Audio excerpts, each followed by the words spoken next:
ಆಮೇಲೆ ಇನ್ನೊಂದು ಮಾತಿದೆ ಗುರುಗಳೇ, ನಮ್ಮ ಹಣೆ ಬರದಲ್ಲಿ ಯಾರನ್ನ ಬರ್ದಿರುತ್ತೋ ಅವ್ರನ್ನೇ ನಾವು ಮದುವೆ ಆಗೋದು ಅಂತ. ಸೊ ಈ ಪ್ರೀತಿ ಪ್ರೇಮ ಮಾಡಿದ್ರು ಕೂಡ ನಾವು ನೋಡಿರ್ತೀವಿ ಒಂದೊಂದು ಇನ್ಸಿಡೆಂಟಲ್ಲಿ ಇನ್ನೇನು ಮದುವೆ ಆಗಬೇಕು ಮಾತುಕತೆ ನಡೀತಾ ಇದೆ ಅಂದಾಗ ಸಂಬಂಧ ಮುರಿಯುತ್ತೆ, ಇನ್ನೊಬ್ರು ಯಾರನ್ನೋ ಅವ್ರು ಮದುವೆ ಆಗುವಂಥ ಸಿಚುವೇಶನ್ ಬರುತ್ತೆ. ಇದೆಲ್ಲ ಹಣೆ ಬರದ ಕ್ಯಾಲ್ಕುಲೇಷನ್ನ ಅಥವಾ ಹೇಗೆ ಗುರುಗಳೇ, ಇದನ್ನ ಯಾವ ರೀತಿಯಾಗಿ ನೀವು ಹೇಳ್ತೀರಾ ಅಂತ? ಒಂದು ಋಣಾನುಬಂಧ ರೂಪೇಣ ಪಶುಪಕ್ತಿ ಸುತಾಲಯ ಅಂತ ಹೇಳ್ತಾನೆ. ಋಣಾನುಬಂಧ ಅಂದರೆ ನೋಡಿ, ಒಬ್ಬ ವ್ಯಕ್ತಿಯ ಜೀವನದಲ್ಲಿ ಒಬ್ಬ ಎಂಟ್ರಿ ಆಗ್ತಾ ಇದ್ದಾನೆ ಅಂದರೆ ಅಲ್ಲೇನೋ ಒಂದು ಋಣ ಇದೆ ಅಂತ ಅರ್ಥ. ಯಾವುದೇ ವ್ಯಕ್ತಿ ಸುಮ್ಮನೆ ಯಾವುದಾವುದೋ ಜೀವನದಲ್ಲಿ ಎಂಟ್ರಿ ಆಗ್ಲಿಕ್ಕೆ ಆಗಲ್ಲ. ಎಲ್ಲಾನು ನಾವು ಎಂಟರ್ಟೈನ್ಮೆಂಟ್ ಮಾಡೋಕ್ಕೂ ಆಗಲ್ಲ. ಪ್ರತಿಯೊಬ್ಬರು ನಾವು ಎಂಟರ್ಟೈನ್ಮೆಂಟ್ ಮಾಡ್ತೀವಿ ನಮ್ಮ ಜೀವನದಲ್ಲಿ. ಯಾರ್ಯಾರಿಗೆ ಯಾವ್ಯಾವ ಸ್ಥಾನ ಕೊಟ್ಟಿದ್ದೀವಿ ಆ ಸ್ಥಾನನೇ ನಾವು ಅವ್ರಿಗೆ ಕೊಡ್ತೀವಿ ವಿನಃ ಪ್ರತಿಯೊಬ್ಬರಿಗೂ ಸಹಿತ ನಾವು ಆ ಸ್ಥಾನ ಕೊಡೋಕ್ಕಾಗಲ್ಲ. ಎಲ್ಲಿ ನಮ್ಮ ಎಮೋಷ್ನಲ್ ಕನೆಕ್ಟಿವಿಟಿ ಇರುತ್ತೆ ಅಲ್ಲಿ ನಾವು ಆ ಸ್ಥಾನವನ್ನು ಕೊಡ್ತೇವೆ. ತಾವೊಂದು ಮಾತಾಡಿ ಪ್ರತಿಯೊಂದು ವಿಚಾರದಲ್ಲೂ ನಾವು ನೋಡ್ಕೊಂಡು ಹೋಗ್ಬೇಕಾದ್ರೆ ಕೆಲವೊಂದು ಅಲ್ಲಿ ಮದುವೆ ತನಕ ಬಂದಿರುತ್ತೆ, ಮದುವೆ ಆಗಿಲ್ಲ ಅಂದರೆ ಅಲ್ಲೇನೋ ನಿಮ್ಮದು ಬಾಂಧವ್ಯಲ್ಲಿ ಕೂಡಿಲ್ಲ ಅಂತ, ಅಲ್ಲಿ ಋಣಾನುಬಂಧದಲ್ಲಿ ಬಂದಿಲ್ಲ ಅಂತ ಅರ್ಥ ಅಷ್ಟೇ. ಅದು ಬಿಟ್ಟರೆ ಬೇರೆ ಏನೂ ಇಲ್ಲ ಅಲ್ಲಿ.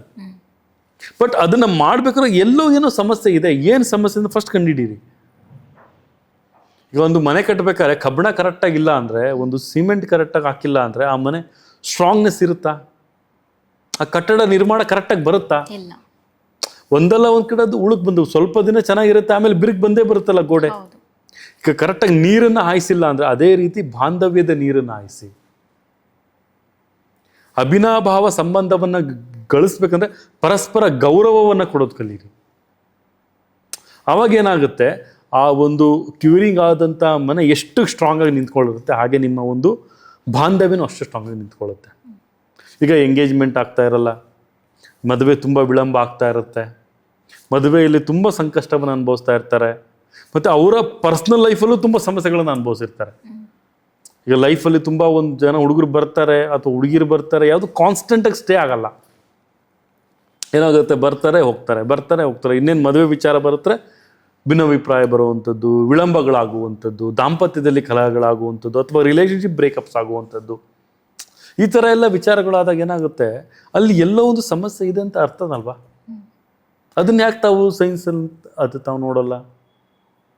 ಅದೇ ಒಬ್ಬ ಡಾಕ್ಟ್ರು ಮೆಡಿಸಿನ್ ಕೊಟ್ಟಿದ್ದ ಪಟ್ಟಂತ ಅಕ್ಸೆಪ್ಟ್ ಮಾಡೋರು ಜ್ಯೋತಿಷ್ಯ ಶಾಸ್ತ್ರದಲ್ಲಿ ಹಿಂಗಿದೆ ಅಂತ ಹೇಳಿದಾಗ ಯಾಕೆ ಅದನ್ನು ಅಕ್ಸೆಪ್ಟ್ ಮಾಡಲ್ಲ? ಅದೊಂದು ಸಮಸ್ಯೆ ಇದೆ ಅಂತ ಗೊತ್ತಾದ್ಮೇಲೆ ತಾನೆ ನಮ್ಗೆ ಅದು ಅರ್ಥ ಆಗೋದು. ಸೊ ಅದಕ್ಕೆ ತಾವು ಎಷ್ಟು ಪ್ರಾಬಲ್ಯತೆಯನ್ನು ಕೊಡ್ತೀರಿ, ತಮ್ಮನ್ನೊಂದು ನಂಬಿಕೆ, ಇಲ್ಲಿ ತಾವು ನಂಬ್ತಿರೋ ಬಿಡ್ತಿರೋ ಅದು ಸೆಕೆಂಡ್ರಿ. ಪ್ರಾಕ್ಟಿಕಲಾಗಿ ಯೋಚನೆ ಮಾಡಿಯಲ್ಲ, ಪ್ರಾಕ್ಟಿಕಲಾಗಿ ಥಿಂಕ್ ಮಾಡಿಯಲ್ಲ. ಬಿ ಪ್ರಾಕ್ಟಿಕಲ್ ವೇ, ಸೈನ್ಸ್ ಮುಖಾಂತರನೇ ಹೋಗಿ, ಅದನ್ನು ಬೇಡ ಅನ್ನಿಲ್ಲ, ಸೈನ್ಸ್ ಮುಖಾಂತರನೇ ಹೋಗಿ. ಯಾವ ಗ್ರಹ, ಯಾಕಂದರೆ ವಿಜ್ಞಾನ ಮತ್ತು ಜ್ಯೋತಿಷ್ಯ ಎರಡೂ ಒಂದೇ. ವಿಜ್ಞಾನ ನಮಗೆ ಅರಿವನ್ನು ಮೂಡಿಸುತ್ತೆ, ಜ್ಯೋತಿಷ್ಯ ನಮಗೆ ಬೆಳಕನ್ನು ಕೊಡುತ್ತೆ. ಅರಿವು ಮತ್ತು ಬೆಳಕು ಎರಡು ಒಂದೇ ಸ್ಥಾನ ಅಲ್ವ? ಅದು ಅರಿವು ಕೊಡುತ್ತೆ. Science is giving A knowledge, astrology is giving A brightness for your life. ವಿಜ್ಞಾನ ನಮಗೆ ಅರಿವನ್ನು ಮೂಡಿಸಿದ್ರೆ ಜ್ಯೋತಿಷ್ಯ ಶಾಸ್ತ್ರ ನಮಗೆ ಬೆಳಕನ್ನು ಕೊಡುತ್ತೆ. ಎರಡೂ ಮುಖ್ಯ ಅಲ್ವಾ ನಮ್ಮ ಜೀವನದಲ್ಲಿ? ಬೆಳಕು ಬೇಕು ಮತ್ತು ಅರಿವು ಬೇಕು ಅಂದಾಗ ಎರಡನ್ನೂ ಅಕ್ಸೆಪ್ಟ್ ಮಾಡಿ ಅಂತ ನಾನು ಹೇಳಲ್ಲ, ನಿಮ್ಮ ಅಭಿಪ್ರಾಯಕ್ಕೆ ಬಿಟ್ಟಿದ್ದದು. ಯಾವುದನ್ನು ಅಕ್ಸೆಪ್ಟ್ ಮಾಡಿದರೆ ತಮಗೆ ವಿವೇಚನಾ ಶಕ್ತಿ ಇದೆ, ಯಾವುದನ್ನು ಅಕ್ಸೆಪ್ಟ್ ಮಾಡಬೇಕು ಯಾವುದನ್ನು ಬಿಡಬೇಕು ಅನ್ನೋದು ತಮಗೆ ಬಿಟ್ಟಿದ್ದು. ಯಾಕಂದರೆ prospect has been differ from one person to the another person. ನನ್ನ ಥಿಂಕಿಂಗ್ ಕೆಪಾಸಿಟಿಗೂ ನಿಮ್ಮ ಥಿಂಕಿಂಗ್ ಕೆಪಾಸಿಟಿಗೂ ಲಾಟ್ ಆಫ್ ಡಿಫ್ರೆನ್ಸ್ ಇದೆ, ಹೌದಾ? ಸೊ ಹಾಗೆ ತಾವು ಅಕ್ಸೆಪ್ಟನ್ನು ಮಾಡ್ತಿರೋ ಬಿಡ್ತಿರೋ ಅದು ಸೆಕೆಂಡ್ರಿ. ಬಟ್ ವೇ ಆಫ್ ಥಿಂಕಿಂಗ್ನ ಸ್ವಲ್ಪ ತಾವು ಯೋಚನೆ ಮಾಡಿ ನೋಡಿ. ಎಲ್ಲವನ್ನೂ ಸಹಿತ ಒಂದೇ ರೀತಿಯಲ್ಲಿ ನಾವು ತಕ್ಕಡಿಯಲ್ಲಿ ತೂಕವನ್ನು ಮಾಡಿದಾಗ ಎಲ್ಲಿ ಬಂತು ನಮ್ಮ ಒಂದು ಅಸ್ತಿತ್ವ? ಎಲ್ಲವನ್ನು ಒಂದೇ ಸಮ ಇದ್ದಾರಪ್ಪ, ಎಲ್ಲರೂ ಒಂದೇ ಥರನೇ ಅಂದರೆ how it is going to be? One person will be differ from another person. 5 fingers are not equal. Everythings are different thoughts, different activities, different perspective. Just go with the positive vibration. That's it. That's what I can say. Go with the positive vibes, with the positive direction. ಅವಾಗ ಏನಾಗುತ್ತೆ, you will understand where is the wrong, where is the right, at the right ಡೈರೆಕ್ಷನಲ್ಲಿ, at the right ಲೆವೆಲಲ್ಲಿ, at the right ಪ್ರಾಸ್ಪೆಕ್ಟಿವಲ್ಲಿ ಪರ್ಫೆಕ್ಟಾಗಿ ತಾವು ಅದನ್ನು execute ಮಾಡಿದ್ರೆ ತಮ್ಮ ಪ್ಲ್ಯಾನ್ 100% ಯಾವುದೇ ಬಾಂಧವ್ಯನೂ ಬಿರುಕು ಬರಲ್ಲ, ಯಾವುದೇ ಸಮಸ್ಯೆಗಳು ಆಗಲ್ಲ. ಒಂದು ಲವ್ ರಿಲೇಷನ್ಶಿಪ್ನ ತಾವು ಅದನ್ನು ಪಾಸಿಟಿವ್ ಆಗಿ ತೊಗೊಳ್ಳಿಯಲ್ಲ, ಎಲ್ಲರನ್ನೂ ಒಪ್ಪಿಸ್ಬಿಟ್ಟು ಮಾಡ್ಬೋದಲ್ಲ. ಹೌದು. ಹೌದಲ್ಲ? ತಂದೆ ತಾಯಿಗೆ ಕನ್ವಿನ್ಸ್ ಮಾಡುವಂಥ ಕೆಪಾಸಿಟಿ ಬೇಕಲ್ಲ, ಕನ್ವಿನ್ಸ್ ಮಾಡಿ ಆಗುತ್ತೆ, ಹಿಂಗೆ ಬೇಕು ಕನ್ವಿನ್ಸ್ ಮಾಡೋದು. ಈಗ ತಮ್ಮ ಜನ್ಮದಾತರನ್ನ ತಾವು ಮರೆತುಬಿಟ್ಟು ಮುಂದೆ ಹೋಗ್ತೀರ, ತಮ್ಮ ಜನ್ಮದಾತರನ್ನ ಯಾಕೆ ತಾವು ಮರಿತೀರಿ? ಅವರೇ ತಾನೇ ಒಂದು 20 ವರ್ಷ ತಮ್ಮಗಾಗಿ ಅವರು ಕಷ್ಟಪಟ್ಟಿರ್ತಾರೆ, ತಮ್ಮಗೋಸ್ಕರ ಅವ್ರ ಜೀವನವನ್ನು ಮುಡುಪಾಗಿಟ್ಟಿರ್ತಾರೆ. Why you will not take their opinion in that particular time? ಒಬ್ಬನ ಅಕ್ಸೆಪ್ಟ್ ಮಾಡೋಕ್ಕೆ, ನಾನು ಅದು ಮದುವೆ ಬಗ್ಗೆ ಮಾತಾಡ್ತಿಲ್ಲ, ಒಬ್ಬ ವ್ಯಕ್ತಿನ ಅಕ್ಸೆಪ್ಟ್ ಮಾಡಬೇಕಾದ್ರೇ why you are not taking their valuable opinion? That's what my question here. ಅಲ್ಲಿ ನೀವು ಅವ್ರ ಒಪಿನಿಯನ್ ತಗೊಳ್ಳೋಕ್ಕೆ ಅಂತ ಹೋದಾಗ ಅಲ್ಲೇ ತಮ್ಗೆ ಅರ್ಥ ಆಗ್ಬಿಡುತ್ತೆ. So which is good and which is bad, what we are doing ನಾವು, what we have to do ನಾವು. ಅಲ್ಲಿ ತಾವು ಫಸ್ಟ್ ಭಯ ಅನ್ನೋದನ್ನು ಬಿಟ್ಟಾಕಿ ಧೈರ್ಯನ ಮುಂದೆ ಇಟ್ಟು ಈ ಥರ ಇದೆ, ಈ ಥರ ಬರ್ತಾ ಇದ್ದಾನೆ, ಏನಿದು. First of all we should take a sharings. First of all ನಾಲೆಜನ್ನು ಕೊಡಬೇಕು ಮಕ್ಕಳಿಗೆ. ಯಾವುದು ಗುಡ್ ಟಚ್, ಯಾವುದು ಬ್ಯಾಡ್ ಟಚ್. ಚಿಕ್ಕ ಮಕ್ಕಳಲ್ಲೂ ಸಹಿತ ಈಗ ನಾವು ತುಂಬ ಸಮಸ್ಯೆಗಳನ್ನ ಕಾಣ್ತಾ ಇದ್ದೀವಿ. ಫಸ್ಟ್ ಯಾವುದು ಗುಡ್, ಯಾವುದು ಬ್ಯಾಡ್, ಪ್ರತಿಯೊಂದು ನಾವು ಎಜುಕೇಟ್ ಮಾಡಬೇಕು ಮಕ್ಕಳನ್ನು. ಯಾವಾಗ ನಾವು ಮಕ್ಕಳನ್ನ ಎಜುಕೇಟ್ ಮಾಡ್ತಾ ಹೋಗ್ತೀವಿ, ಮಕ್ಕಳೇ ನಮಗೆ ನಾಲೆಜನ್ನು ಕೊಡ್ತಾ ಹೋಗ್ತಾರೆ. ಸೊ ಹಾಗೆ ಪ್ರತಿಯೊಂದು ವಿಚಾರದಲ್ಲೂ ಸಹಿತ educate them first in terms of everything. ನಕಾರಾತ್ಮಕ ಬಗ್ಗೆ ಇದು ಸುಳ್ಳು, ಇದು ನಿಜ ಅನ್ನೋದನ್ನು ಸಹಿತ ಅವ್ರಿಗೆ ಎಜುಕೇಟ್ ಮಾಡ್ಬೇಕು ನಾವೀಗ ಮಕ್ಕಳಿಗೆ. ಆಗ್ಲೇ ತಾನೆ ಅವ್ರಿಗೆ ಹೌದು ಇದು ಸುಳ್ಳು ಅಂತ ಹೇಳಿದ್ರಲ್ಲ, ಮತ್ತೆ ಯಾಕೆ ಇದು ಬಂತು, ಅವಾಗ ಅವ್ರಿಗೆ ಒಂದು ಪ್ರಶ್ನೆ ಬರುತ್ತೆ.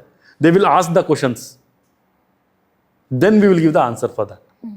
ಸೊ ಅದಕ್ಕೆ ಯಾವುದೇ ಆಗಲಿ, ಒಂದು ನಕಾರಾತ್ಮಕ ಆಗಲಿ ಸಕಾರಾತ್ಮಕ ಆಗಲಿ, ಅದನ್ನು ಪ್ರಶ್ನೆ ಮಾಡುವಂಥದ್ದನ್ನು ಫಸ್ಟ್ ನಾವು ಕೊಡಬೇಕು ಮಕ್ಕಳಿಗೆ. ಅದೇ ನಮ್ಮ ನಾಲೆಜ್ ಕೊಡುವಂಥದ್ದು. ನಮ್ಮ ಮಕ್ಕಳಿಗೆ ನಾವು ಕೊಡಬೇಕಾಗಿರೋದು ಪ್ರಥಮ ಆದ್ಯತೆ ಪ್ರಶ್ನೆ ಮಾಡುವಂತಹ ಒಂದು ಹಕ್ಕನ್ನು ಕೊಡಬೇಕು ನಾವಿಲ್ಲಿ. ಅವ್ರು ಪ್ರಶ್ನೆ ಮಾಡುತ್ತಾನೆ, they will understand what it is, what not it is ಅಂತ. ಯಾವುದು ತಪ್ಪು, ಯಾವುದು ಸರಿ ಅಂತ ಅವ್ರಿಗೆ ಅರ್ಥ ಆದಾಗ ಇಂತಹ ಸಮಸ್ಯೆಗಳು ಬರೋದಿಲ್ಲ. ಹೌದು. ಇನ್ನು ಗುರುಗಳೇ, ಇನ್ನು ಪ್ರಾರಂಭಿಕ ಹಂತದಲ್ಲಿ ಒಂದು ಹುಡುಗನಿಗೆ ಒಂದು ಹುಡುಗಿ ಇಷ್ಟ ಆಗಿರ್ತಾಳೆ, ಹುಡುಗಿಗೆ ಹುಡುಗ ಇಷ್ಟ ಆಗಿರ್ತಾನೆ. ಈ ಸಂದರ್ಭದಲ್ಲಿ ಆ ಕಪ್ಪಲ್ ಆಗಿರ್ಬೋದು, ಪ್ರಾರಂಭಿಕ ಹಂತದಲ್ಲಿ ಏನನ್ನ ಗಮನದಲ್ಲಿ ಇಟ್ಕೊಳ್ಬೇಕಾಗುತ್ತೆ ಅಂದರೆ, ಜ್ಯೋತಿಷ್ಯ ಶಾಸ್ತ್ರದ ಪ್ರಕಾರ ಆಗಿರ್ಬೋದು, ಅಥವಾ ಒಬ್ಬರು ಹಿರಿಯರಾಗಿ ಒಂದು ಕಪ್ಪಲ್ಗೆ ನಮ್ಮ ಪ್ರೀತಿಯನ್ನು ಬೆಳೆಸ್ಬೋದಾ ಅಥವಾ ಬೇಡವಾ ಅನ್ನೋದ್ರ ಬಗ್ಗೆ ಏನನ್ನ ಅವ್ರ ಗಮನದಲ್ಲಿ ಇಟ್ಕೋಬೋದು ಅಂತ ನೀವು ಹೇಳ್ಬೋದು ಗುರುಗಳೇ? ಪ್ರಥಮವಾಗಿ ಯೋಗ್ಯತೆ ಅನುಸಾರ ಅಂತ ಕರಿತೀವಿ. ಅವರ ಒಂದು ಜಾತಕದ ಒಂದು ಸಂಯೋಜನೆಯನ್ನು ಮಾಡಬೇಕಾದ್ರೆ ಅವರ ಒಂದು ಪ್ರಾಬಲ್ಯತೆಯನ್ನು ನೋಡಬೇಕಾಗತ್ತೆ. ಒಂದು ಜಾತಕದಲ್ಲಿ ಅವರ ಒಂದು ಮೈತ್ರಿಕೂಟ ಹೇಗಿರುತ್ತೆ, ಆ ಒಂದು 7 ಕೂಟದಲ್ಲಿ ಎಷ್ಟು ಕೂಟ ಮ್ಯಾಚ್ ಆಗುತ್ತೆ ಅವ್ರಿಗೆ. ಯಾಕಂದರೆ ಇದು ಒಂದು ಪ್ರಿಡಿಕ್ಷನ್ ಇದಷ್ಟೇ, ನಾವು ಕೊಡ್ತಿರೋದು prediction. It is going to be happen, you have to be take care. ಮೈತ್ರಿಕೂಟ ಇಲ್ಲ ಅಂದರೆ ಏನಾಗುತ್ತೆ, ಮ್ಯೂಚುವಲ್ ಅಂಡರ್ಸ್ಟ್ಯಾಂಡಿಂಗ್ ಬಾಂಡಿಂಗ್ ಇಲ್ಲ ಅಂದರೆ ಏನಾಗುತ್ತೆ. ಸೊ ಎಲ್ಲ ಚೆನ್ನಾಗಿದೆ ಗುರುಗಳೇ, ಎಲ್ಲ ಮೈತ್ರಿಕೂಟ ಔಟ್ ಆಫ್ ಔಟ್ ಬಂದಿದೆ. 28 ಆದರೂ ಸಹಿತ ನಾವಿಬ್ಬರು ಚೆನ್ನಾಗಿಲ್ಲ. ಕಾರಣ ಮನೆಯಲ್ಲಿ ಏನೋ ದೋಷ ಇರುತ್ತೆ, ವಾಸ್ತುವಿನ ಒಂದು ದೋಷ ಇರುತ್ತೆ, ಎಲ್ಲೋ ಒಂದು ಸಣ್ಣ ಕಿಡಿ ಹತ್ಕೊಂಡಿರುತ್ತೆ. ಇಲ್ಲಿ ಹೆಣ್ಣಿಗೆ ಹೆಣ್ಣು ಶತ್ರು, ಜಡೆಗೆ ಜಡೆ ಶತ್ರು ಅಂತ ಹೇಳ್ತಾರೆ. ಯಾವುದಾದ್ರೂ ಒಂದು ಸಮಸ್ಯೆ ಬಂದಿರುತ್ತೆ ಅಲ್ಲಿ ನೋಡಿ, ತಾಯಿಯನ್ನು ನಾವು ಅಕ್ಸೆಪ್ಟ್ ಮಾಡ್ತೀವಿ, ತಾಯಿ ಏನು ಬೈದರೂ ನಾವು ಅಕ್ಸೆಪ್ಟ್ ಮಾಡ್ತೀವಿ. ಅದೇ ಅತ್ತೆ ಬೈದ್ರೆ ಯಾಕೆ ಅಕ್ಸೆಪ್ಟ್ ಮಾಡಲ್ಲ ತಾವು? ತಾಯಿಯನ್ನು ತಾವು ಏನೇ ತಾಯಿ ಬಿಡ ನಮ್ಮ ಅಮ್ಮ ಬೈದ್ಲು ಅಂತೀವಿ, ಅದೇ ಅತ್ತೆ ಬೈದ್ರೆ ಯಾಕೆ ತಾವು ಅಕ್ಸೆಪ್ಟ್ ಮಾಡಲ್ಲ? ಅದನ್ನು ತಾವು ಅಡ್ಜಸ್ಟ್ ಮಾಡ್ಕೊಂಡ್ಬಿಟ್ರೆ ಈ ಸಮಸ್ಯೆನೇ ಬರಲ್ಲ ಮುಂದೆ. ಅವರೂ ತಾಯಿ ಅಲ್ವಾ, ಅವರೂ ತಾಯಿ ಥರ ತಾವು ಯಾಕೆ ಸ್ವೀಕರಿಸಲ್ಲ? ಅವರು ತಾಯಿ ಅಂತ ತಾವು ಸ್ವೀಕರಿಸಿದಾಗ 100% it will going to be. ಅವರು ಅದನ್ನು ignore the negativities. First of all ನನ್ನ ಒಂದು ವಿಚಾರ ಒಂದೇ, ಯಾವುದು ಒಂದು ನಕಾರಾತ್ಮಕವಾಗಿ ನಮ್ಮನ್ನು ಹಿಂಬಾಲಿಸ್ತಾ ಇದೆ ಅಂತ ಗೊತ್ತು, ಅದನ್ನು ಇಗ್ನೋರ್ ಮಾಡಿ ಅಷ್ಟೇ. Ignore it. ಅದನ್ನು ನಾವು ಹಿಡ್ಕೊಂಡು ಅದನ್ನು ಬೆಳೆಸೋದು ಬೇಡ, ಇಗ್ನೋರ್ ಇಟ್. ನೀವು ಪ್ರೀತಿ ಕೊಡಿ, ಅವರಿಂದ ಅಪೇಕ್ಷೆ ಮಾಡೋದು ಬೇಡ. ಪ್ರತಿಯೊಂದು ನಾವು ಹೇಳೋದೊಂದು, ಅಪೇಕ್ಷೆ ಯಾವಾಗ ನಾವು ಅಪೇಕ್ಷೆಯನ್ನು ಮಾಡ್ತಾ ಹೋಗ್ತೀವಿ ಆವಾಗ ಸಂಬಂಧಗಳು ಬಿರುಕಾಗ್ತಾ ಹೋಗುತ್ತೆ. ಅಪೇಕ್ಷೆಯನ್ನು ನಾವು ಯಾವುದೇ ಕಾರಣಕ್ಕೂ ಯಾರಿಂದನೂ ಅಪೇಕ್ಷೆಯನ್ನು ಮಾಡಬಾರ್ದು. ನಮ್ಮ ತನವನ್ನು ನಾವು ಉಳಿಸ್ಕೋಬೇಕಂದ್ರೆ we have to go with the love ಅಷ್ಟೇ. ಪ್ರೀತಿಯಿಂದನೇ ಗೆಲ್ಲಬೇಕೇ ವಿನಃ ನಾವು ಯಾವಾಗ ಒಬ್ಬ ವ್ಯಕ್ತಿ ಜೊತೆ ನಾವು ಅಪೇಕ್ಷೆ ಮಾಡ್ಕೊಂಡು ಹೋಗ್ತೀವಿ ಆವಾಗ ನಮ್ದು ಎಕ್ಸ್ಪೆಕ್ಟೇಷನ್ ಜಾಸ್ತಿ ಆಗುತ್ತೆ ಅವರಿಂದ.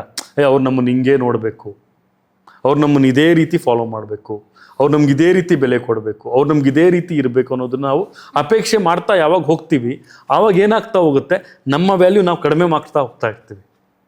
Accept it has it is. Ignore the negativity, take the positivities, that's it, simple life. ಗಂಡ ಹೆಂಡತಿಯ ನಡುವೆ ಬಂದಂಥ ಬಂಧುತ್ವಗಳು ಯಾರಪ್ಪ ಅಂದರೆ ತಂದೆ ತಾಯಿ, ಅಕ್ಕ ತಂಗಿ, ಅಣ್ಣ ತಮ್ಮ, ನಾವೆಲ್ಲ ಒಂಥರ ಜೇನುಗೂಡು. ಇದೆಲ್ಲ ಗಂಡ ನಿಂಗೆ ಸಿಗಬೇಕು ಅನ್ನೋ ತಾಯಿಯಲ್ಲಿ ಕಷ್ಟಪಟ್ಟಿರ್ತಾಳೆ, ಅದಕ್ಕಾಗಿ ತಾಯಿ ಹೆತ್ತು ಸಾಕಿರ್ತಾಳೆ, ಅದಕ್ಕಾಗಿ ನಿನ್ನ ಜೊತೆ ಗಂಡ ಬಂದಿರ್ತಾನೆ. ತಂದೆ ತಾಯಿಯ ಒಂದು ಆ 25-26 ವರ್ಷದ ಶ್ರಮ ಇರುತ್ತೆ ಆ ಒಂದು ಮಗನಿಂದೆ. ಸೊ ಯಾವಾಗ ನೀನು ಎಂಟ್ರಿ ಆದಾಗ ನೀನು ಅವರನ್ನ ಅದೇ ಈಕ್ವಲ್ ಆಗಿ ನೋಡ್ಬೇಕಲ್ವ. ಮತ್ತು ಅದೇ ರೀತಿ ಅತ್ತೆನೂ ಸಹಿತ ಮಗಳಾಗಿ ಆಕೆನ ಅಕ್ಸೆಪ್ಟ್ ಮಾಡಲ್ಲ, ಸೊಸೆಯಾಗಿ ಯಾಕೆ ನೋಡ್ತೀರಿ? ಅದೇ ಮಗಳು ತಪ್ಪು ಮಾಡಿದ್ರೆ ತಾವೇನು ಮಾಡ್ತೀರಿ? ಹೋಗ್ಲಿ ಬಿಡಮ್ಮ. ಅದೇ ಸೊಸೆ ತಪ್ಪು ಮಾಡಿದಾಗ ಅದನ್ನು ತಾವು ಬಿಂಬಿಸ್ತಾ ಹೋಗ್ತೀರಿ. ಅವಾಗ ಏನಾಗುತ್ತೆ? ಇಬ್ಬರ ನಡುವೆ ಭಿನ್ನಾಭಿಪ್ರಾಯಗಳು. ಯಾಕಂದರೆ ಈ ಸಮಸ್ಯೆಗಳೇ ಜಾಸ್ತಿ ಬರ್ತಾ ಇರೋದು ಈಗ, ಒಂದು ಅತ್ತೆ ಸೊಸೆ ಸಮಸ್ಯೆಗಳೇ ಜಾಸ್ತಿ ಬರ್ತಾ ಇರೋದು. ಸೊ ಯಾಕೆ? ಅದು ಅತ್ತೆಯಾಗಿರೋಳು ಮಗಳ ರೀತಿಯಲ್ಲಿ ಅದನ್ನು ಅಕ್ಸೆಪ್ಟ್ ಮಾಡಿ, ಮಗಳಾಗಿರೋರು ಅತ್ತೆಯನ್ನು ತಾಯಿ ರೀತಿಯಲ್ಲಿ ಅಕ್ಸೆಪ್ಟ್ ಮಾಡಿ, ಅಷ್ಟೇ. ಇದೇ ಪ್ರೀತಿ. ಆ ಇಬ್ಬರ ನಡುವೆ ಇರುವಂಥ ಬಾಂಧವ್ಯನೇ ಪ್ರೀತಿ, ಅಷ್ಟೇ. ಅವರಲ್ಲೂ ಪ್ರೀತಿ ಇರುತ್ತೆ, ಇವರಲ್ಲೂ ಪ್ರೀತಿ ಇರುತ್ತೆ, ಬಟ್ ಅದನ್ನು ವ್ಯಕ್ತಪಡಿಸುವಂತಹ ವಿಚಾರ ಬೇರೆ ಇರುತ್ತೆ ಅಷ್ಟೇ. ಅಡ್ಜಸ್ಟ್ ಆಗಲಿಕ್ಕೆ ಸ್ವಲ್ಪ ಟೈಮ್ ತೊಗೊಳ್ತೀವಿ. ಈಗ ಹೊಸ್ದಾಗಿ ಯಾರಾದರೂ ಮನೆಗೆ ಬಂದಾಗ ಅಡ್ಜಸ್ಟ್ ಸ್ವಲ್ಪ ಟೈಮ್ ಅದನ್ನು ಅವರು ಅಕ್ಸೆಪ್ಟ್ ಮಾಡ್ಕೋಬೇಕು. Accept it into the positive way. ಯಾವಾಗ ಅವರು ಅದನ್ನು ಅಕ್ಸೆಪ್ಟ್ ಮಾಡ್ತಾರೆ, ಆಗೇನಾಗುತ್ತೆ, ಒಂದು ರಿಲೇಷನ್ಶಿಪ್ ಅನ್ನೋದು ಬಿಲ್ಡಪ್ ಆಗುತ್ತೆ ಅಲ್ಲಿ.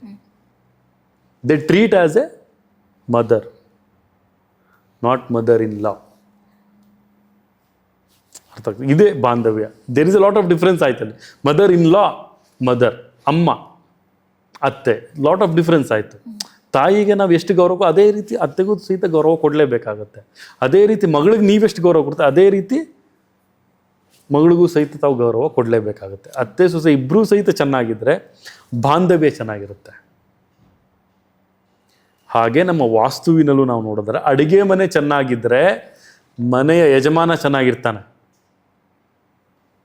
ಯಾಕೆ ನಾವು ಅದನ್ನು ಹೇಳ್ತೀವಿ ಅಂದರೆ, ಅಡುಗೆ ಮನೆಯಲ್ಲಿ ಲೀಕ್ ಆಗ್ತಾ ಇದ್ರೆ, ಒಂದು ಗ್ಯಾಸ್ ಲೀಕ್ ಆಯಿತು ಅಂತ ತಿಳ್ಕೊಳ್ಳಿ, ಅವಾಗೇನಾಗುತ್ತೆ? ಆ ಸ್ಮೆಲ್ಲಿಂದ ಏನಾಗುತ್ತೆ? It will be burned out. ನೀರು, ಅಡುಗೆ ಮನೆಯಲ್ಲಿ ವಿಶೇಷವಾಗಿ ನೀರು ಲೀಕ್ ಆಗಬಾರ್ದು, ಅಗ್ನಿ ಲೀಕ್ ಆಗಬಾರ್ದು, ಮತ್ತು ಉಪ್ಪು ಕೆಳಗಡೆ ಚೆಲ್ಲಬಾರ್ದು. ಋಣಾತ್ಮಕ ಗುಣ ಎಷ್ಟು ನಿಮ್ಮ ಮನೇಲಿ ಓಡಾಡ್ತಾ ಇರುತ್ತೆ, ಅಷ್ಟು ನೆಗೆಟಿವ್ ಎನರ್ಜಿ ಆ ಮನೆಯಲ್ಲಿ ಓಡಾಡ್ತಾನೆ ಇರುತ್ತೆ. I just comparing with the vastu, that's it. ಅದೇ ವಾಸ್ತವ, ನಾವು ಅದ್ರ ವಾಸ್ತು ರೂಪದಲ್ಲಿ ಹೇಳ್ತೀವಿ ಅಷ್ಟೇ. ವಾಸ್ತು ಅಷ್ಟೇ.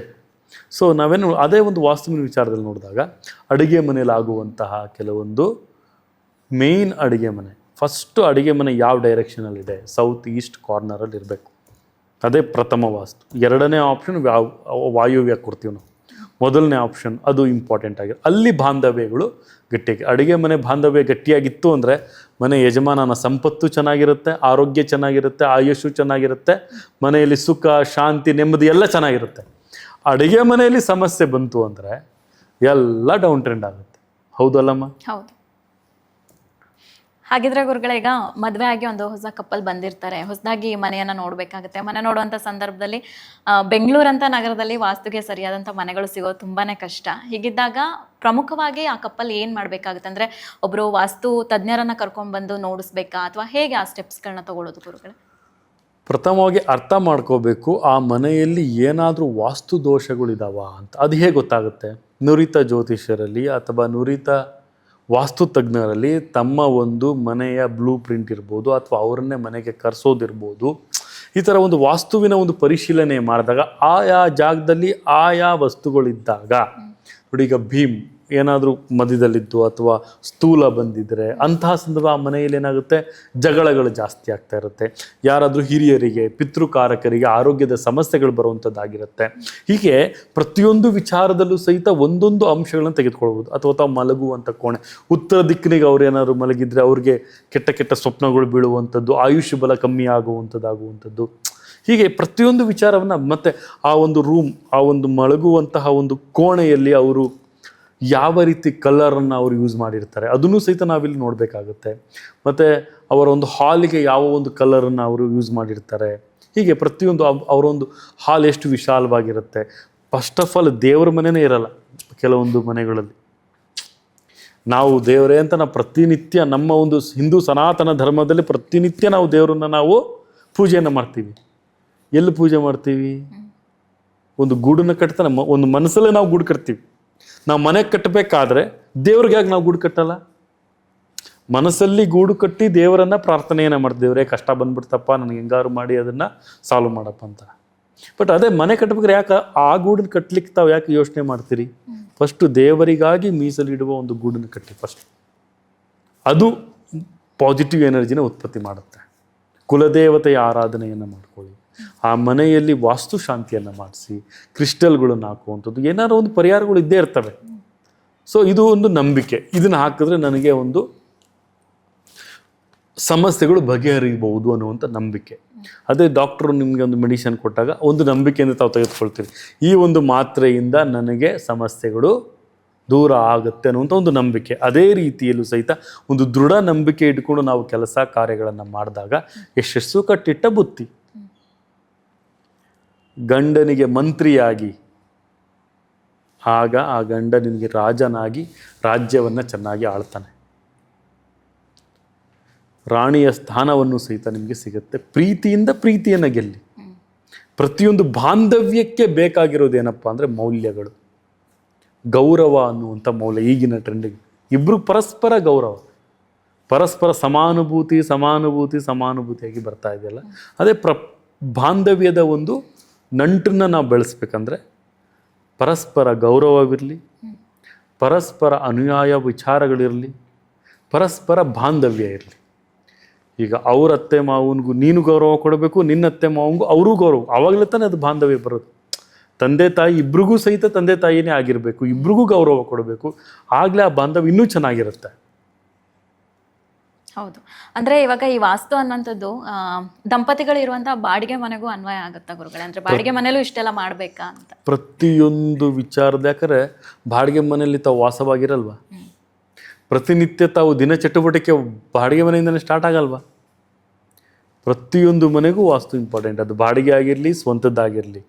ವಾಸ್ತು ಚೆನ್ನಾಗಿದ್ದರೆ ಆ ಮನೆಯ ಒಂದು ವೈಖರಿ ಚೆನ್ನಾಗಿರುತ್ತೆ, ಬೆಳವಣಿಗೆ ಚೆನ್ನಾಗಿರುತ್ತೆ, ಆ ಮನೆ ಅಭಿವೃದ್ಧಿದಾಯಕವಾಗಿರುತ್ತೆ, ಬಾಂಧವ್ಯದಾಯಕವಾಗಿರುತ್ತೆ, ಸಿದ್ಧಿಯಾಗಿರುತ್ತೆ ಅಂತ ಹೇಳ್ಬೋದು.